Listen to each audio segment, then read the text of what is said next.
Malam semakin larut, ketika ayah tak pernah pulang. Hubunganku dengan nenek sihir ini semakin mencekam.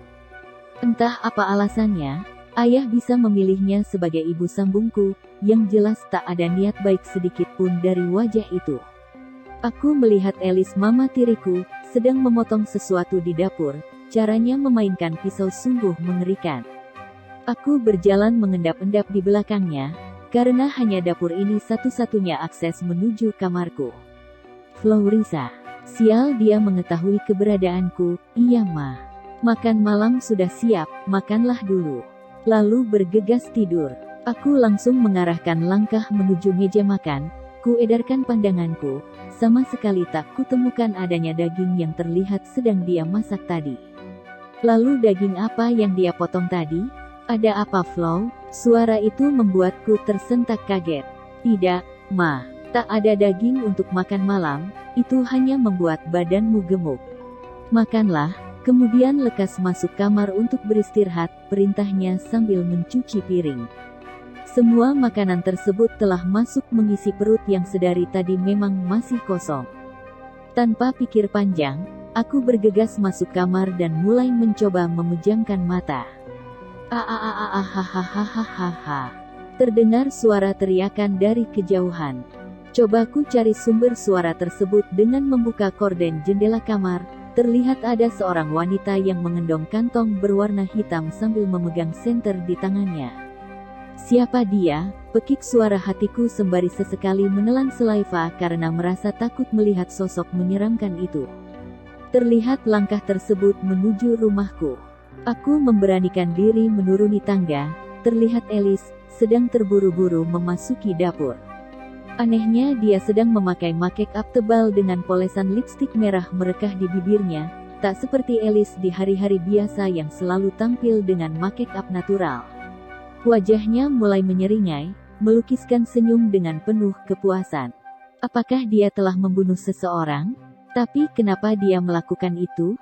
Apakah yang dibawa adalah kantong berisi mayat? Pertanyaan aneh mulai timbul dalam benakku.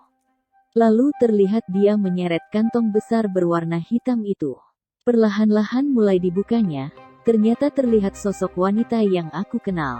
Wanita yang berada di dalamnya adalah Maudie, tetangga kami yang memang sehari-hari bersikap genit kepada papa. Setega itukah Mama Elis membunuhnya?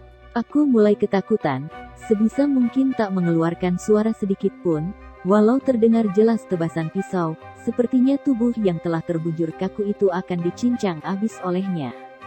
Ternyata Elis bukan sosok wanita kalem yang biasa aku kenal, ada wujud setan di dalam dirinya ketika dia tampil dengan polesan lipstik merah.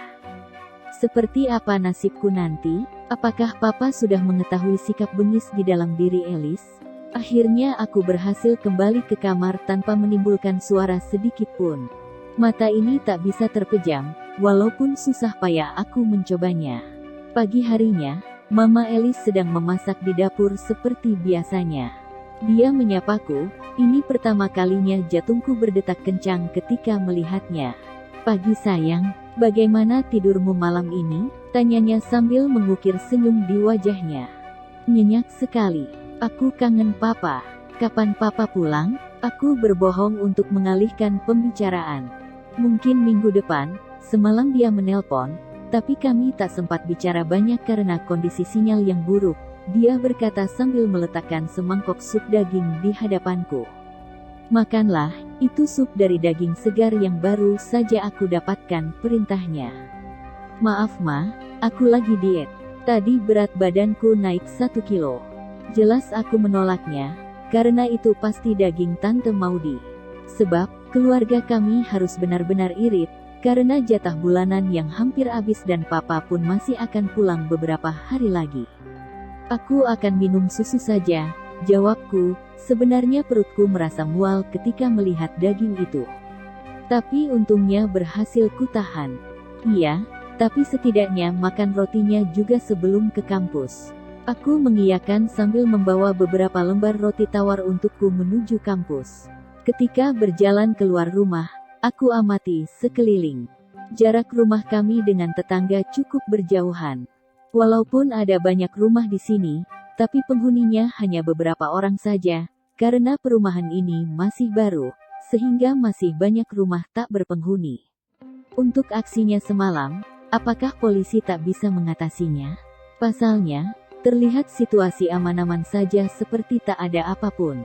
Padahal ada satu penghuni perumahan ini yang menjadi korban kesadisan Elis. Tapi, sepertinya hanya aku, Elis dan Tuhan saja yang mengetahui kejadian tersebut. Aku langkahkan kaki menuju halte bus. Sesampainya di sana teringat kisah 2 tahun yang lalu, di saat aku kehilangan ibu dan saudara perempuanku karena kebakaran hebat. Saat itulah aku mengalami depresi berat, sehingga papa terpaksa membawaku ke rumah sakit jiwa. Tanggal 17 Desember tahun 2016 kamu boleh pulang Florisa, kemasi barang-barang, sebentar lagi papamu akan menjemputmu, kata dokter yang merawatku selama di RSJ. Dokter, saya punya pertanyaan. Ketika saya sehat selalu ada saja bayangan masa lalu yang memilukan. Terlihat Mama dan Jessica berteriak memanggil nama saya. Mereka meminta tolong dan mengatakan sesuatu. Tapi saya tak ingat apa yang mereka katakan. Ketika mencoba mengingatnya kepala ini terasa pusing dan berat. Jangan dipaksakan Flo, lama-kelamaan kamu akan mengingatnya secara perlahan. Akibat insiden kebakaran itu, terjadi benturan keras di kepalamu. Jadi, wajar apabila terjadi beberapa hal yang tak bisa kamu ingat dengan baik sekarang. Tapi kamu sudah mengikhlaskan kepergian mendiang mama dan kakak perempuanmu kan? Aku mengangguk pelan, walau ada rasa rindu yang sangat berat untuk mereka. Tak lama kemudian papa menjemputku menuju rumah baru. Di sepanjang perjalanan papa bercerita kepadaku, bahwa ada kejutan yang tengah ia persiapkan. Ya, kejutan itu adalah keberadaan mama baruku Elis, karena papa tak pernah memberitahuku bahwa dia telah menikah lagi. Setelah pertemuan dan perkenalan awal kami, hubungan kami untuk ibu tiri dan anak tiri berjalan baik. Walau dia baik, namun aku menyadari bahwa ada hal yang berbeda padanya. Entah apa, klakson bus membubarkan lamunanku mengenang masa lalu. Aku masuk ke dalam bus mencari tempat duduk kosong. Sepanjang perjalanan aku memutuskan ingin mencari tahu seperti apa Mama Elis. Apa dia seorang psikopat? Aku harus benar-benar waspada dan setidaknya aku harus meminta bantuan. Tapi kepada siapa? Apakah kepada papa? Apakah papa akan percaya dengan setiap perkataanku?